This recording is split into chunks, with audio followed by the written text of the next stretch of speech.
আমাদের পরিবারে শান্তি আনতে হলে, ফ্যামিলিতে শান্তি আনতে হলে প্রথমে 1 নম্বরে আমাদের কাজ হলো পরিবারে যে ঘরে যে সবাইকে সালাম দিতে হবে। কি করতে হবে বলেন? কত বলতে হবে? তো 1 নম্বরে আমাদের ফ্যামিলিতে যদি শান্তি আনতে হয়, তাই 1 নম্বরে আমাদের কাজ হলো সালাম দিতে হবে। কি করতে হবে? সালাম দিতে হবে। আজকে আমি আপনি সালাম দিই না বলে আজকে এত অশান্তি, আমি থাকি রেডি। আমাকে আগে সালাম দেবে, তারপরে আমি উত্তর দেব। কেন এটা হয়? কেন এটা অহংকার? আল্লাহ রাসূল সাল্লাল্লাহু আলাইহি ওয়াসাল্লাম তার হাদিসের ভিতরে এসেছেন, তার জীবদ্দশায় কোনোদিন স্ত্রীদের কাছ থেকে সালাম নিতে পারেন নাই। আয়েশা রাদিয়াল্লাহু তাআলা আনহা বলেছেন, আল্লাহর নবীকে এতদিন বিবাহ হয়েছে, কোনোদিন আমি আগে থেকে একদিনও সালাম দিতে পারে নাই। আল্লাহ রসুল সাল্লাল্লাহু আলাইহি ওয়াসাল্লাম ঘরে প্রবেশের আগে অনেক দূর থেকে আমাকে সুন্দর করে জোরে সালাম দিয়ে দিতেন। বলেন সুবহানাল্লাহ। তার কাছ থেকে সালাম একদিনও কেড়ে নিতে পারেন নাই। আল্লাহ রসুল আগে থেকে দূর থেকে সালাম দিয়ে দিয়েছেন, এই জন্য পরিবারের শান্তি বর্ষিত করে দিয়েছিলেন। বলেন সুবহানাল্লাহ। আমাদের তো সালাম কালাম নাই। সালাম দিতে যদি বাড়িতে যে সালাম দিই, তাহলে বলে তুমি কি আমার চেনো না নাকি? আমার সাথে কি তোমার সাথে মানে সম্পর্ক মেলা ফারাক নাকি? অচিন্ত নাকি? আমাকে কি তুমি জানো না? আমাকে সালাম দিবা কেন? এরকম কথাবার্তা হলে তো শান্তি আসবে না। সালাম মানে তো শান্তি। যে ব্যক্তি আগে সালাম দেয় অহংকার মুক্ত, তার ভিতর থেকে আল্লাহ তাআলা অহংকার দূর করে দেয়। বলেন সুবহানাল্লাহ। আমরা সালামের প্রচলন বেশি বেশি করব। আল্লাহ রাসূল সাল্লাল্লাহু আলাইহি সাল্লামকে জিজ্ঞাসা করা হলো, প্রশ্ন করা হলো, ইয়া রাসূলুল্লাহ সাল্লাল্লাহু আলাইহি ওয়াসাল্লাম, ইসলামের সর্বোত্তম কাজ কোনটি? আল্লাহর নবী বলেছেন, তোমরা পরিচিত অপরিচিত সবাইকে সালাম দিবে এবং অভাবীদেরকে খাদ্য দান করবে। বলেন সুবহানাল্লাহ। তাহলে প্রত্যেকে পরিচিত এবং অপরিচিত সবাইকে কি করতে হবে? হাদিসটা কি দুর্বল নাকি? আল্লাহ রাসূল জিজ্ঞাসা করছে, আল্লাহ নবী, ইসলামের সব থেকে উত্তম কাজ কোনটি?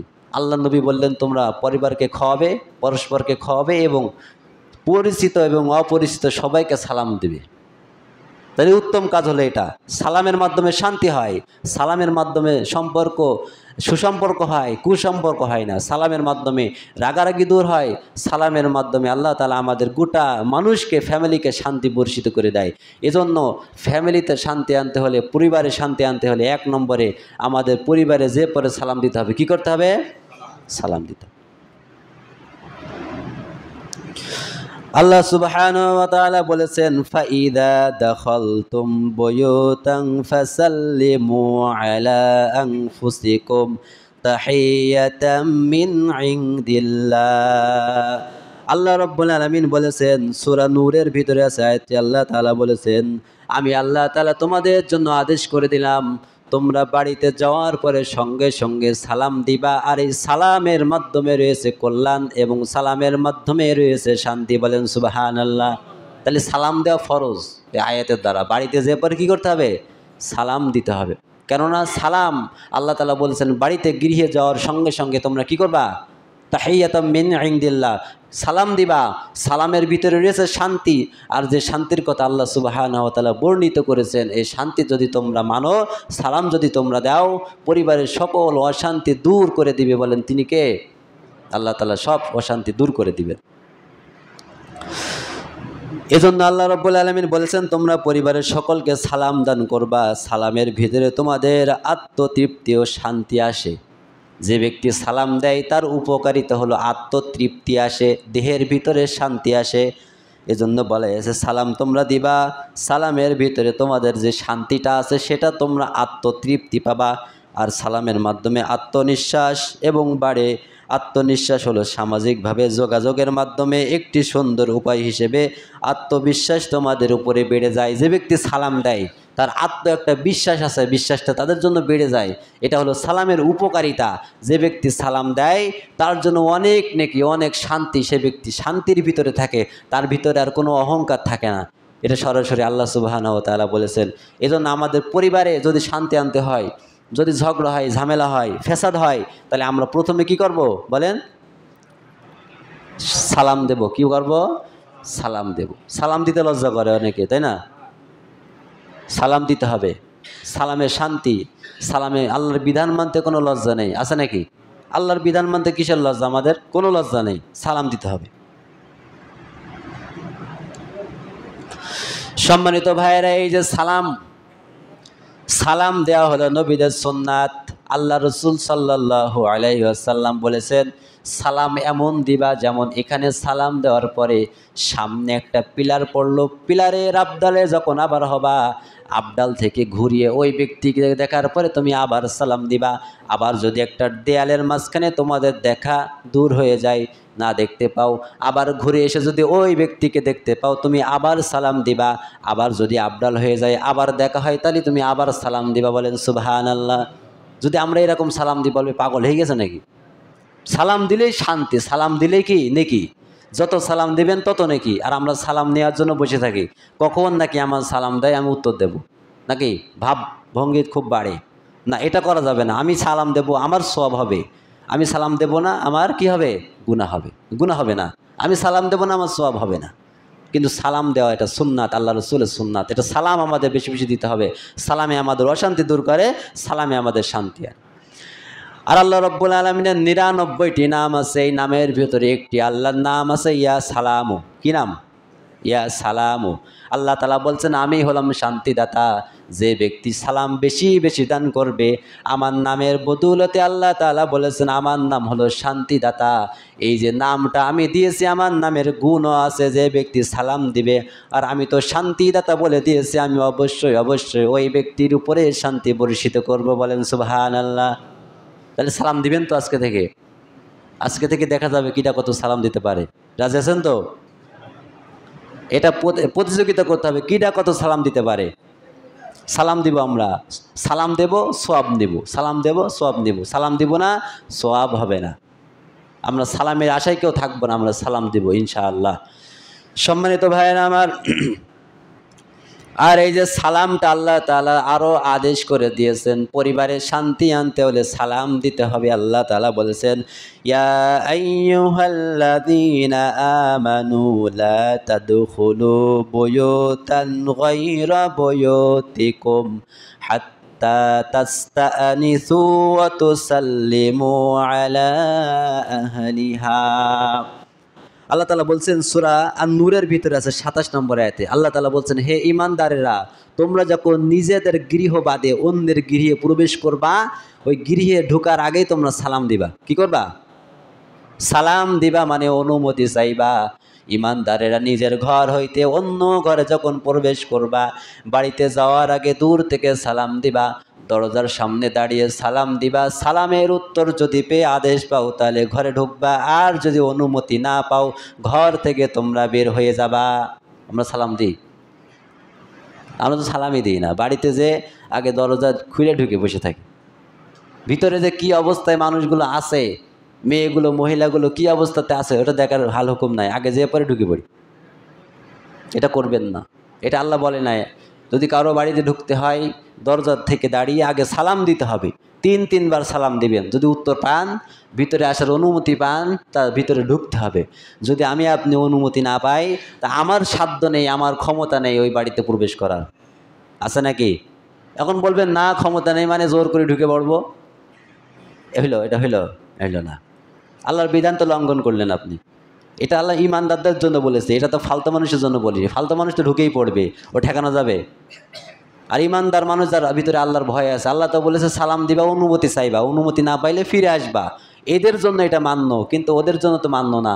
ওদের আয়াত হলেও ভালো, কোরআনের আয়াত হাদিস হলেও ভালো, না হলেও ভালো, তো ঢুকবেই। তো আমরা ঢুকবো না, আমরা আগে অনুমতি চাইবো। অনুমতি দিলে ঢুকবো, অনুমতি না দিলে বের হয়ে যাব। এটা আল্লাহর আদেশ। আল্লাহ সুবহানাহু ওয়া তাআলা বলেছেন, ফাইল্লাম তাজিদু ফিহা আহাদান ফালা তাদখুলুহা হাত্তা ইউযানা লাকুম। আল্লাহ সুবহানাহু ওয়া তাআলা বলেছেন, তারপরে দরজার সামনে যে দাঁড়িয়ে সালাম দিবা, যদি তারা অনুমতি দেয় ভিতরে ঢুকবা, আর অনুমতি যদি না দেয় সেখান থেকে তোমরা চলে আসবা। ওই দরজার মুখে দাঁড়িয়ে থাকবা তা হবে না। সালাম দিবা, অনুমতি চাইবা, দিলে ঢুকবা, না দিলে কি করবা? চলে আসবা। এটা সূরা নূরের ২৮ নম্বর আয়াত। তাহলে এখান থেকে বোঝা গেল, কারো বাড়িতে ঢুকতে হলে আগে কি দিতে হবে? মায়ের ঘরে ঢুকতে হলেও সালাম দিতে হবে, অনুমতি চাইতে হবে। কেননা আমাদের মা বোন ঘরের ভিতরে কেমন অবস্থাতে থাকে আমরা কি জানি নাকি? ঘরের ভিতরে মানুষ আমরা কেমন অবস্থাতে থাকি আসলে এই ঘরের ভিতরে তো দরজা জানলা আটকালেই ভিতরে মানুষ কে কোন অবস্থাতে থাকে এটা কি জানা যায়? এজন্য আগে থেকে সালাম দিতে হয়। সালাম না দিয়ে ভিতরে প্রবেশ করা যায় না। এজন্য এইগুলো কাজ আমাদেরকে করতে হবে, আগে থেকে সালাম দিতে হবে। আর এই সালামগুলো দিয়ে যখন সতর্কবাণী করব তখন আল্লাহ তাআলা আমাদের উপরে শান্তি বর্ষিত করবেন।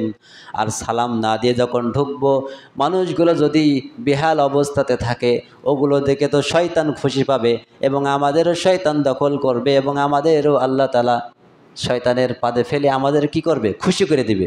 কেননা শয়তান তো চায় ইমানদার বান্দাদের কি করতে? ধোঁকা দিতে। ওইগুলো দেখার পরে তো আমাদের খুশি হবে, আনন্দ হবে। কিন্তু আমরা যদি অনুমতি নিতাম তাহলে আমাদের আজকে এই শয়তানি কাজকর্ম দেখতেও হতো না, এগুলো দেখতেও হতো না। আমাদের উপরে আল্লাহ তাআলা রহমত নাজিল করতো, সওয়াব নাজিল করতো, শান্তি নাজিল করতো। সম্মানিত ভাইয়েরা আমার, আর আল্লাহ সুবহানাহু ওয়া তাআলা বলেছেন যারা তোমাকে সালাম দিবে তাদের এই সালামের উত্তরটা তোমরা সুন্দরভাবে তাদের উত্তরটা দিবা, এটাও তোমাদের জন্য ফরজ।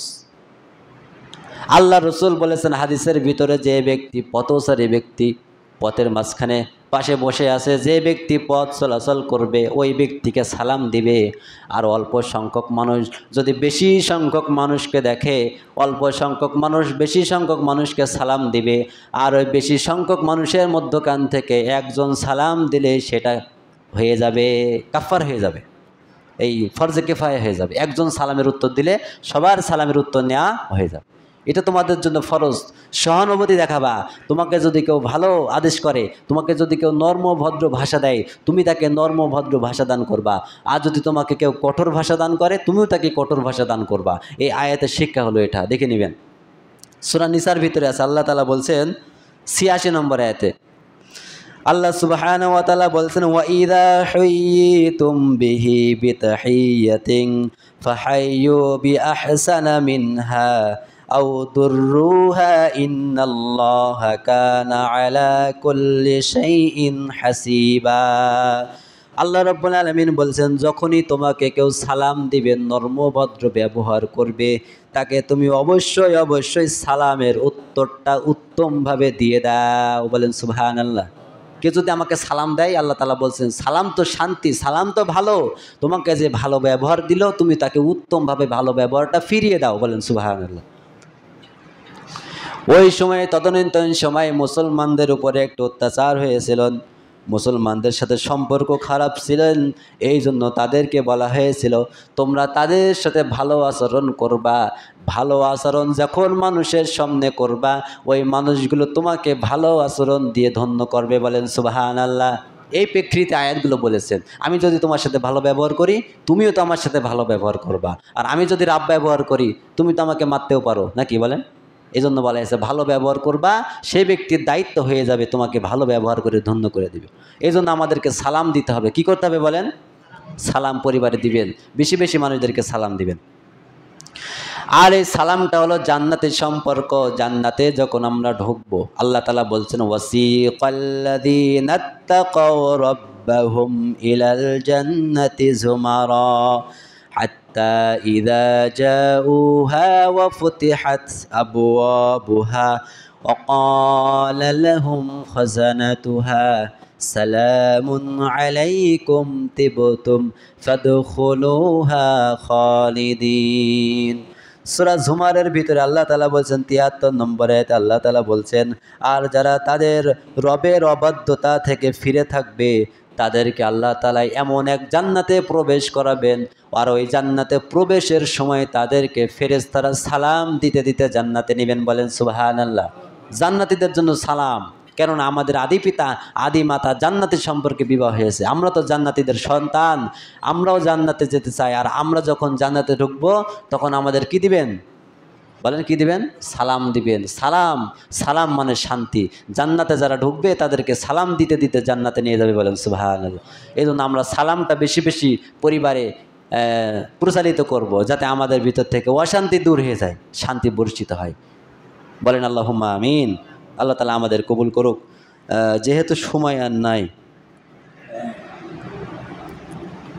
তো আমরা একটা কথা শুনলাম যে পরিবারের সালাম বর্ষিত করব, সালাম দিব বেশি বেশি।